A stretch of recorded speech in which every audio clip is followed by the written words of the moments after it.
1993, I believe Royce Gracie is the clear fighter of the year, considering there was only one UFC event, UFC 1, and Royce Gracie won UFC 1, showcasing the effectiveness of Brazilian Jiu-Jitsu and proving technique could overcome size and strength. The night started with Royce submitting Art Jimison and then going on to submit Ken Shamrock, which has since become an iconic rivalry and an iconic fight. In under a minute he submitted him, by the way. He would then submit Gerard Gordeau. Considering he submitted all these guys in a round and won the event, I think he's very clearly the fighter of 1993. Moving on to 1994, once again, Royce Gracie is the fighter of the year. Now this year, he was fighter of the year, is more competitive considering Dan Severn won UFC 5, and Royce wasn't perfect this year. He actually got a draw against Ken Shamrock, but he still won UFC 2 and UFC 4, and in UFC 4 he beat Dan Severn, who was his greatest competitor for fighter of the year this year, cementing his claim as fighter of the year over Dan Severn. And Royce this year would go 8-0-1 for the year, so for me it's still clearly him. And considering also Ken Shamrock was, had the draw with Royce Gracie and he didn't win anything this year, I think Royce is the clear UFC 1994 fighter of the year. In 1995, Royce was no longer fighting, and he won't fight until 2000. Yes, a 5-year break he would take in his prime for practically no reason. This did give other fighters all the time a chance to rise and cement themselves as the guy to do this in 1995 was the man who was always a step behind Royce in Ken Shamrock, who beat Dan Severn to win UFC 6, and he became the first guy to get a belt in the UFC, becoming the UFC Super Fight champion. There wasn't much competition this year between Dan and Ken. The decider was their fight was the decider for fighter of the year, their head-to-head battle, and Ken won. So I think Ken was the 1995 fighter of the year. For 1996, this was probably the most competitive year we saw yet, and was very close between Don Fry and Mark Coleman. Fry would win UFC 8 and he'd also win the Ultimate 1996 event, and Coleman would win UFC 10 and UFC 11. But I've given fighter of the year to Coleman, mostly because this is where he got his nickname for the King of Ground and Pound, and that influence was having an effect on the sport overall, even to this day. And Don and Mark would actually fight this year, with Mark Coleman winning the head-to-head clash. With him winning the head-to-head clash, then being tied on events that they won, and Mark Coleman having more influence, I think Mark Coleman is the 1996 fighter of the year. But in 1997, for me, it's pretty clearly the natural Randy Couture, Joe Rogan's superhero, okay? Couture won the heavyweight title by defeating Vitor Belfort and Maurice Smith, beginning his legendary career in the UFC. Yes, beginning. He made his pro debut in the UFC, and also the two competitors that he would have for fighter of the year would be Maurice Smith, who became champion that year, defeating Mark Coleman, and Vitor, who had a rapid rise that year, just the age of 19. But considering Couture's accomplishments and the fact he beat these two in their head-to-head clashes and they were his closest competitors for the award, I think it's pretty clearly his in my opinion. Now this was special. In 1998, fighter of the year is Frank Shamrock, the younger brother of Ken, who would win the UFC light heavyweight belt, which was known as the middleweight belt at the time, and actually defended the title 3 times in the year.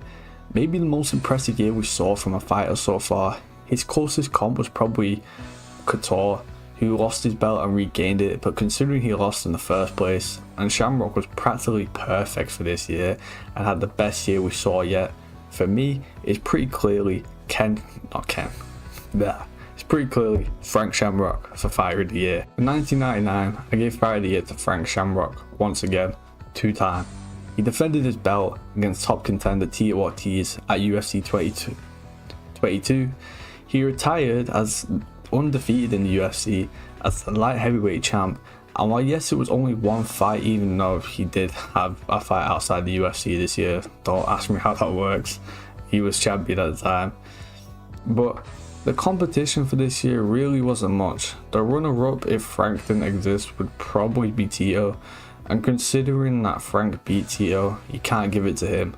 And Frank beating him and retiring as UFC champ was practically the perfect year for him. So I give this to Frank. So for the start of the new millennium, the dawn of the new millennium in 2000, the fight of the year for me is Mr. CTE himself, Tito Ortiz.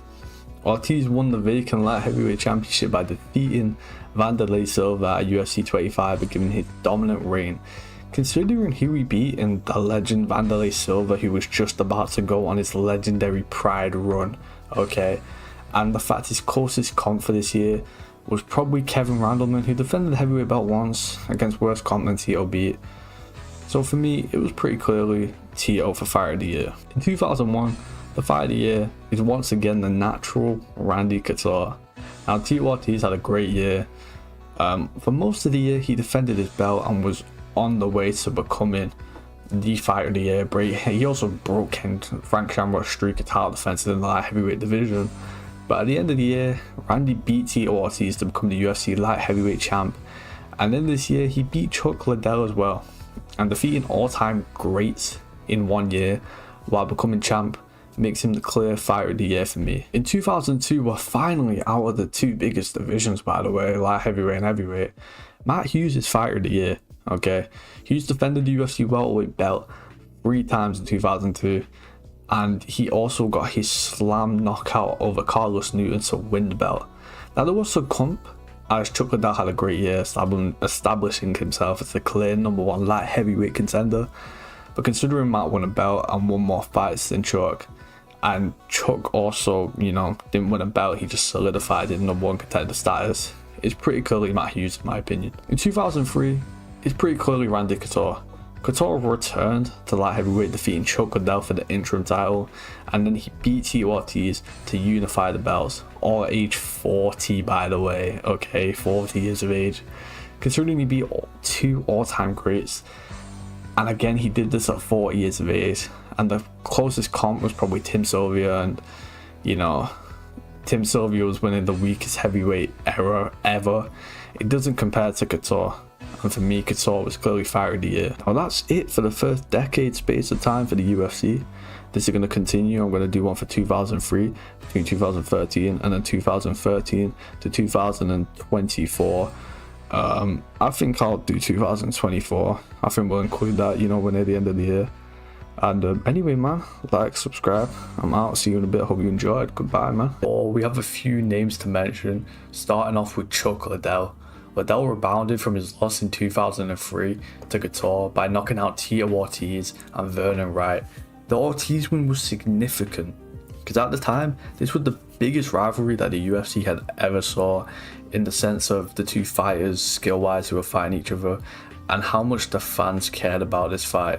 If you want a comparison to this fight, this was the 2000s version of Masvidal versus Kobe, friends to enemies. Also this year, Randy Couture would defend his title against Vitor Belfort, and GSP would debut, starting his rise up to the welterweight division. Now, why Chuck didn't fight for the title or win the championship, I personally think he's the 2004 fighter of the year, because I think Tito Ortiz, prime Tito Ortiz, is a better win than Vitor Belfort in 2004. And also he had another win where Randy just had one, and GSP was just at the start of his career. Low down at this moment in time, was getting some good wins, but still, for me, your 2004 fighter of the year is Chuck Liddell. Now for 2005, I think we have a much clearer year. First name I want to go over is Chuck Liddell. In 2005, Liddell's star power exploded. He knocked out Couture to win the light heavyweight title and defended it against Jeremy Horn. At this point, Couture's markability was nothing like we saw before in the UFC. He was the face of the UFC by far, the biggest star that the UFC had up to this date. He was the face of the UFC, he was the UFC, he was the brand of the UFC. Second, we have GSP, who got some good wins against Frank Trigg, who was a very good contender, and Sean Sherk, future champ, so a great year by GSP. And Randy obviously lost to Liddell, but he would get a win at heavyweight later in the year. But for me, this is a clear Chuck Liddell year, okay? From the fights that he won to outside the octagon, just becoming a star. Okay, so my 2005 Fighter of the Year is Chuck the Iceman Liddell. Now for 2006, we have another incredibly competitive year, like 2004. So, first name I want to go over is Chuck Liddell once again. Okay. He defended his title twice, knocking out Couture in their trilogy and KOing Renato Sobral. So a great year for Chuck. Then we had the insane rise of Anderson Silva, who debuted this year, knocking out Chris Lieben, and then destroyed Rich Franklin to win the UFC middleweight title. Yes, he became champion in the same year he debuted. Then the last name to go over is GSP, who would avenge his earlier loss in his career to Matt Hughes by defeating him for the UFC welterweight title, and he also beat BJ Penn this year, which is another S tier win. Now for me, it's between Anderson because of his insane rise and GSP by defeating Matt Hughes and BJ Penn. Really, I think you could go either way with this, but I'm personally going to pick George. I am going to pick George. Before I got confused there for a second, I did not. I'm going to pick George. Defeating Matt Hughes, defeating BJ Penn, I think those are better wins than Chris Lieben and Rich Franklin, because Matt Hughes was a much more dominant champ than Rich Franklin. So my 2006 Fighter of the Year is George Rush St. Pierre. Now for 2007, we have three names to go over. First is GSP, who would lose to Matt Serra this year, but he did rebound by defeating Josh Koscheck, top contender, and also defeating Matt Hughes to get the interim welterweight title. But for me, losing to Matt Serra in the biggest upset in UFC history, a guy who GSP should never be losing to, totally gets through the GSP in discussion for Fighter of the Year. So the two guys we got left are Anderson and Rampage Jackson. Starting off with Anderson, who defended his title twice, dominant win over Nate Marquardt and Rich Franklin.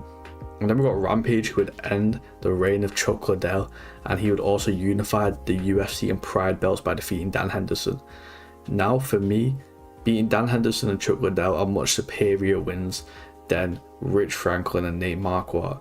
So for me, I'm going to give Fighter of the Year 2007 to Rampage Jackson. Now for 2008, we have a very competitive year between GSP, Anderson Silva and BJ Penn. And first of all, we have BJ Penn, who defeat Joe Stevenson to win the lightweight title, and he'd also defeat Sean Sherk. Then we have Anderson, who defended his middleweight title 3 times, including wins over Dan Henderson and Patrick Cote. Then, with GSP, he defeated Matt Serra to reclaim the welterweight title, and he defended it against John Fitch. Now for me, it's between Anderson and GSP. I think Anderson has the best win out of the two of them, and I think Dan Henderson's a better win than Matt Serra and John Fitch, but I think Matt Serra and John Fitch are better wins than Patrick Cote.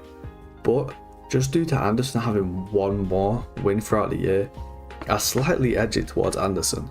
Now the World MMA Awards also had it for Anderson this year, so I agree with them. I ain't got no quarrel with them, you know what I'm saying? So for me, Anderson Silva is your 2008 UFC Fighter of the Year. Now for 2009 Fighter of the Year, we have the 3 same names to go over. BJ Penn this year would defend his lightweight title twice, getting a decent win against Diego Sanchez. 2009, Diego Sanchez is a great win to get. Then with GSP, he defended his title twice against BJ Penn and Thiago Alves. And then with Silva, he would defend his middleweight title twice, and he'd also venture up a division against Forrest Griffin. Now, I do definitely think BJ Penn should be disqualified considering he lost to GSP, and I think GSP has the best win this year, which is BJ Penn. But I think Anderson having the best performance of his entire career, where he literally entered the Matrix against Forrest Griffin, absolutely dominated him. It was embarrassing for Forrest Griffin, and considering who Forrest Griffin is, a former champion, considering it wasn't even Anderson's division. Come on. And also he had another win this year over GSP.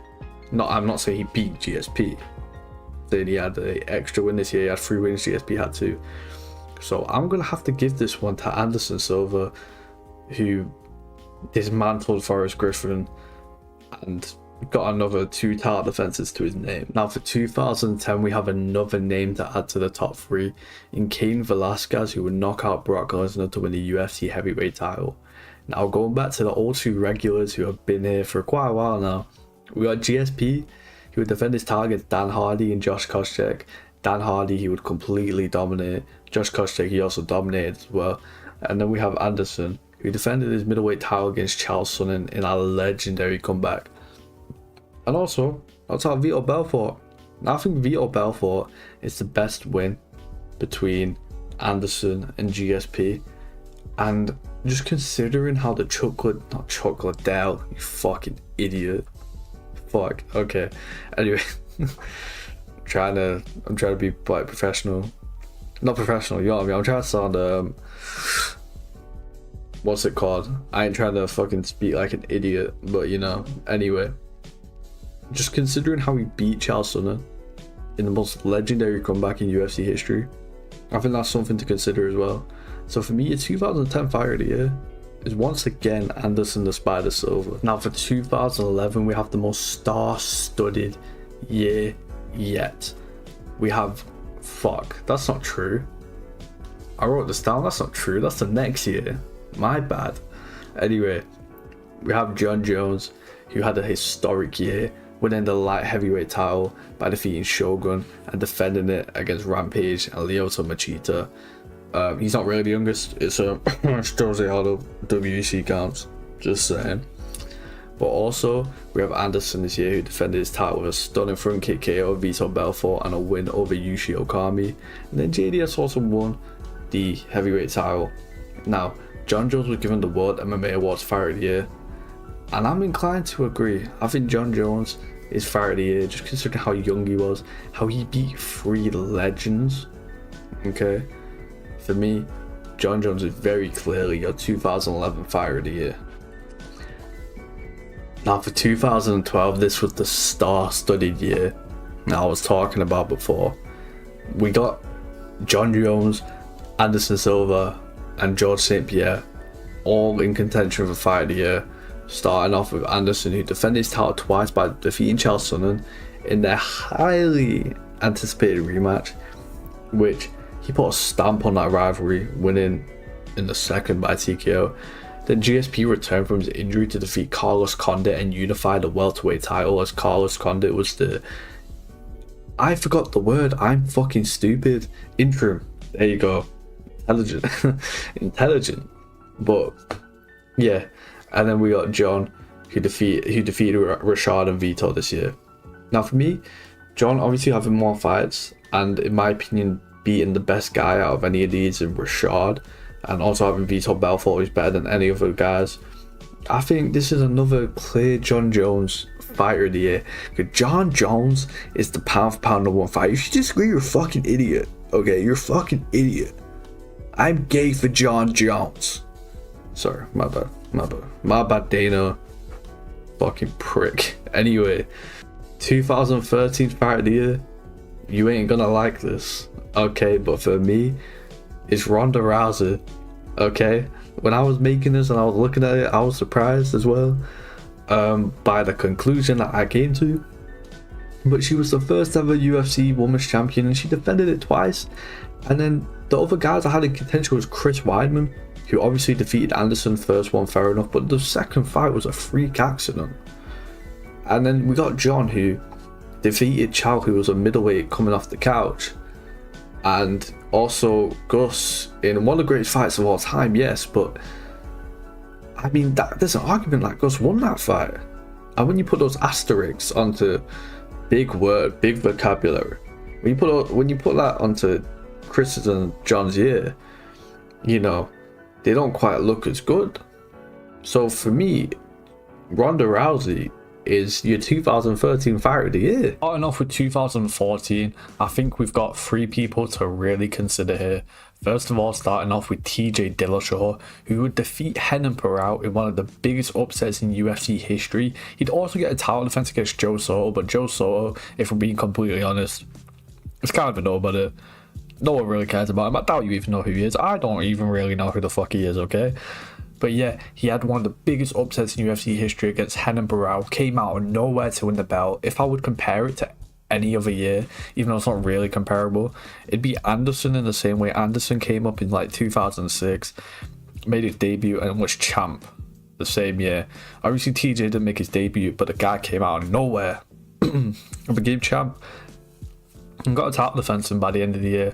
Also, we have Donald Cowboy Cerrone to consider, who fought 5 times this year, winning all 5, and he had decent wins. He beat Barboza, he beat Jim Miller, so some really good guys to beat. Also, Robbie Lawler. Robbie Lawler's a weird one though, as he would lose to Johnny Hendricks at the start of this year in a very close fight that really could have gone either way, but I think most people slightly edged it towards Robbie Lawler. But he would get straight back to business. He would pick up wins against Matt Brown and Jake Ellenberger, and then he would get a rematch against Johnny Hendricks by the end of the year, which he'd actually end up winning.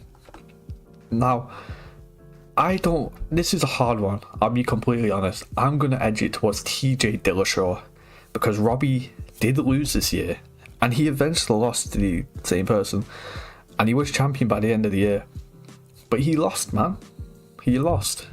And I think when was in so close like this, I think that's the type of things that we got to consider here, okay? And the World MMA Awards gave it to Robbie Lawler, so obviously I disagree. I think Fighter of the Year was TJ Dillashaw. Now, I'm sure you can imagine who I'm going to give 2015 to, but I'm going to go over the 2 other people who I think had a say or were the closest people to getting Fighter of the Year this year. First of all, we have Dos Anjos, who defeated Anthony Pettis, dominant. He also got a title defense against Donald Cowboy Cerrone, won the lightweight title. Great year from him. Then we also have Holly Holm, who had an insane upset against Ronda Rousey, but that was it for her this year. And then we have the boy Conor McGregor, who would defeat Chad Mendes this year. Great win, okay, in a really tough fight, becoming interim champ. And then he'd knock out Jose Aldo, ending his decade-long unbeaten streak, and he'd do it in 13 seconds, becoming the biggest star the sport has ever saw.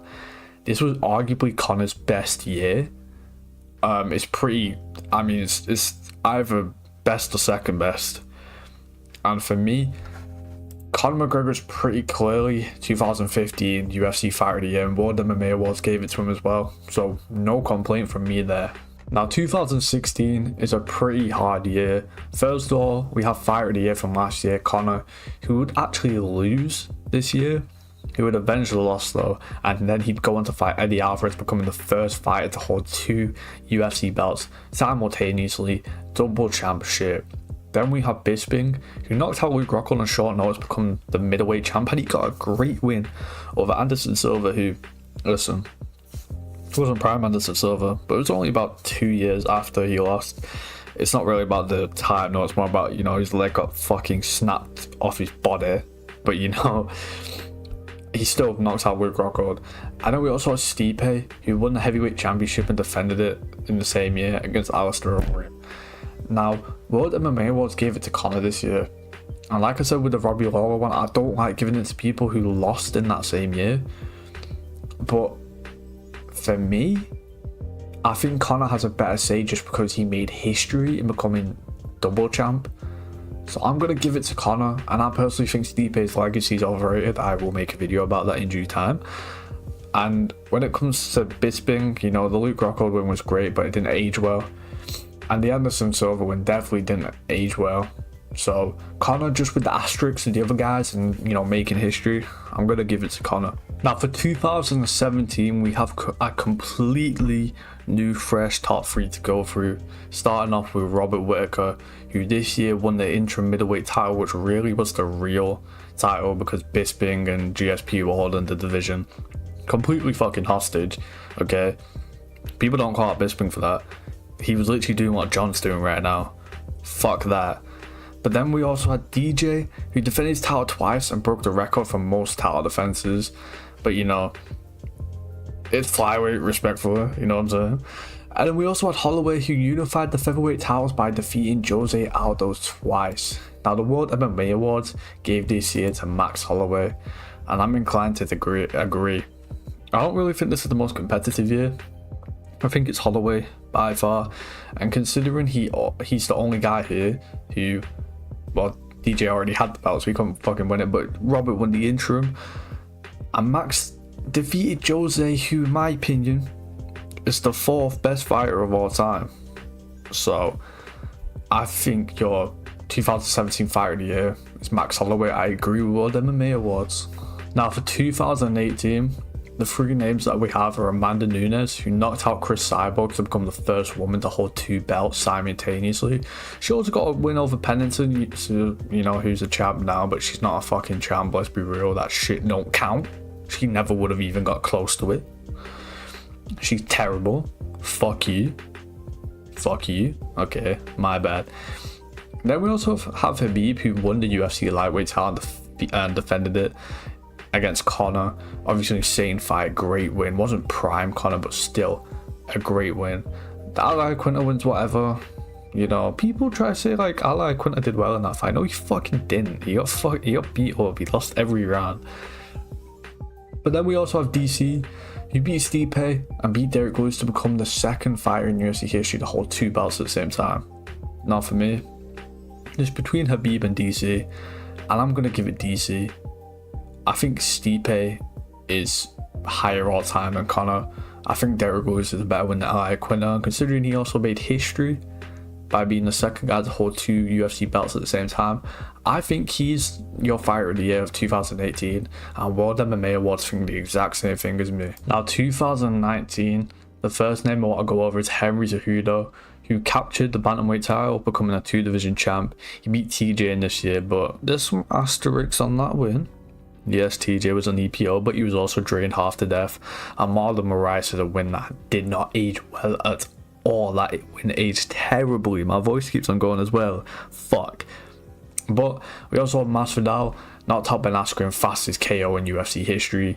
Beat Diaz the fuck up. Knocked out Darren Till. Masvidal had a great year. We also had Izzy, who beat Robert Whittaker, knocked him out, and had fight of the year against Kelvin Gastelum. Now, for me, this is definitely between Jorge and Izzy. Now, I don't know if Izzy's having a fight of the year is a good thing or not. Like, he struggled against Kelvin. That was a really hard fight for him, and yeah, fight of the year, but does that bring him down? You know, Masvidal just broke records. You know what I mean? Fastest knockout of all time. Masvidal dog walked everyone he fought this year. And obviously the wins weren't as good, but they were still good. They're still good wins, especially, you know, Darren Till at the time. Diaz was nowhere near as bad as he is now. Diaz has got really shit in the past few years. Ben Askren obviously was undefeated at the time. So I think this is the hardest year yet. I'm going to give it to Jorge Masvidal, but I think you could give it to Izzy. And I think your fighter of the year, 2019, could go either way. World MMA Awards gave it to Israel Adesanya. I'm giving it to Jorge, but I do not think that's a bad take at all. Now 2020 is probably the year so far where I think it has the lowest ceiling. First of all, we have Hamzat, who obviously burst on the scene. You know, he beat Gerald Mershaw, knocked him out, beat Reese McKee, beat some other bum. But like, I'm sorry, but you literally just beat fucking bums. Like, bro, like, I'm not gonna count that for much. I'm sorry, I'm not, like, it was really impressive, but like, you literally just beat 3 bums, man. Like, that was bad. Oh shit, that was a bad voice crack. Damn. Jesus, whoa. Anyway, but Reese McKee's not even UFC level. I don't remember the other guys' names, and GM3 is just a journeyman.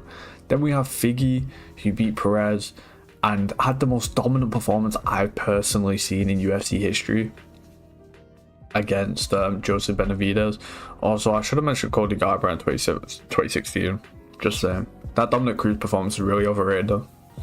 Hot take. I'm gonna do a fucking myth video soon, and I'm gonna bring that up. I got some shit to say about that. But then we also got Yan, beat Dominic Reyes, beat Corey Anderson. But for me, just because the ceiling isn't that high this year, I'm going to give it to Kevin Holland. Won 5 fights. You know, some of the wins have aged well. You know, Fluffy Hernandez, Buckler, both wins that have aged very well. So it wasn't with Hamzat where they were actually just like fucking bombs. Like Darren Stewart was alright. Like, he was bottom of the barrel UFC level, but you know, he was alright. And then you had Charles, whatever the fuck his name was. And you had Jacare as well. Jacare, another good win. So Kevin wasn't beating bums where Hamzat was. And I'm going to give your UFC fighter 2020 to Kevin Holland. And World MMA Awards gave it to Kamaru Usman, who I'm trying to think. That wasn't even Usman's best year, from what I remember. Next year's his best year, but yeah, anyway, I give 2020 Fighter of the Year to Kevin Owens, and I disagree with World MMA Award. Now, for 2021, there's only really 2 names that I'm considering. You can throw Rose in there, she beat Whaley twice, but for me, the 2 standouts were Charles and Kamaru. Charles beat Michael Chandler, beat Dustin, winning the lightweight belt, inspiring story. Kamaru Usman defended his belt 3 times, beat Colby, beat Gilbert Burns, beat Masvidal. I'm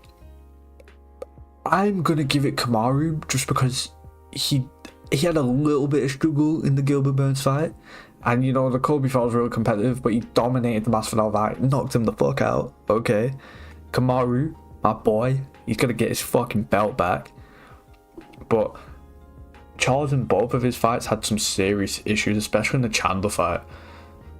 And for me, even though it's like cool, it's really cool, that brings him down. Because, you know, he took a lot of damage. And Kamaru also had more wins. I think, you know, Colby and Gilbert are better wins than Chandler. I think Poirier is better, the best win out of that either of them got. But for me, 2021 Fight of the Year is Kamaru Usman. That's what World MMA... No, they gave it to Volk.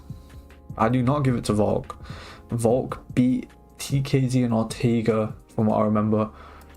I mean, yeah, Volk's to consider as well. But I think your 2021 Fight of the Year is Kamaru Usman. So I disagree with World MMA Awards. It's Usman. Meanwhile, Usman. Now, for 2022, the 3 names I got to consider are Leon, Islam, and Pereira. Leon obviously knocked out Usman this year, but just considering like he was getting his fucking arse beat for like 90% of the fight, and that fucking went on to ruin the division, by the way. Usman should have won that shit. I'm not going to give it Leon. Then Islam beat Charles. Insane win.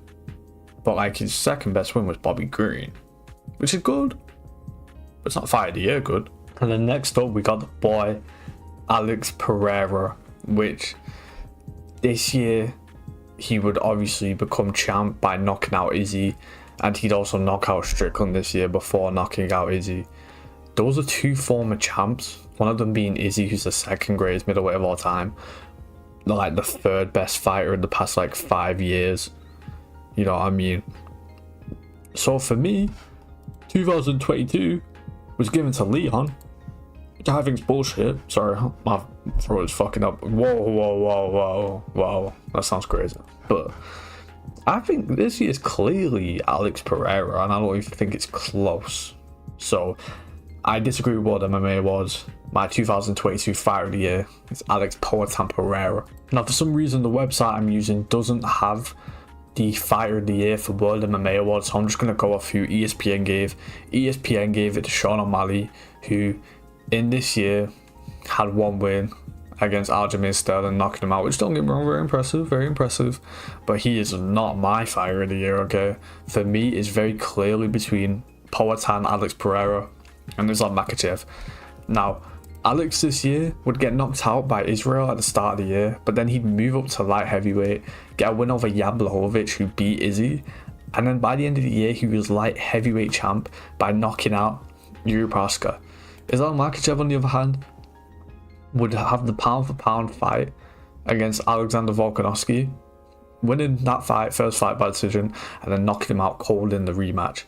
For me, I'd give Fighter of the Year to Islam Makhachev, just considering he didn't lose like Alex Pereira, and he definitely had like the better win than compared to fucking Sean O'Malley.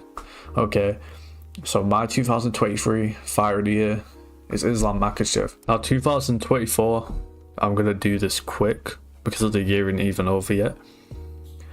For me, it's very clearly between 2 people, Diego Lopez and Alex Pereira. Alex Pereira's had a fucking insane year, knocking out Yuri in a rematch, knocking out Jamal Hill, and now he's fighting Killer Roundtree, who everyone's assuming he's gonna knock the fuck out. I am assuming he's gonna knock him the fuck out.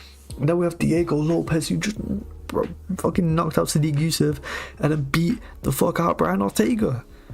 Okay, but I'm gonna have, listen, Diego Lopez is like my top 5 favorite fighters. Has been since the Everworth fight. But I'm going to go with Pereira just because of who he's beaten, you know, he's the champ and all that. So for me, 2024 Fighter of the Year is Alex Poatan Pereira. And yeah, man, that's it. I'm done. I'm out. I've said everything. Like, subscribe, do all that. Enjoy the rest of your day. Say your opinions down in the comment section below. I'm out in a bit.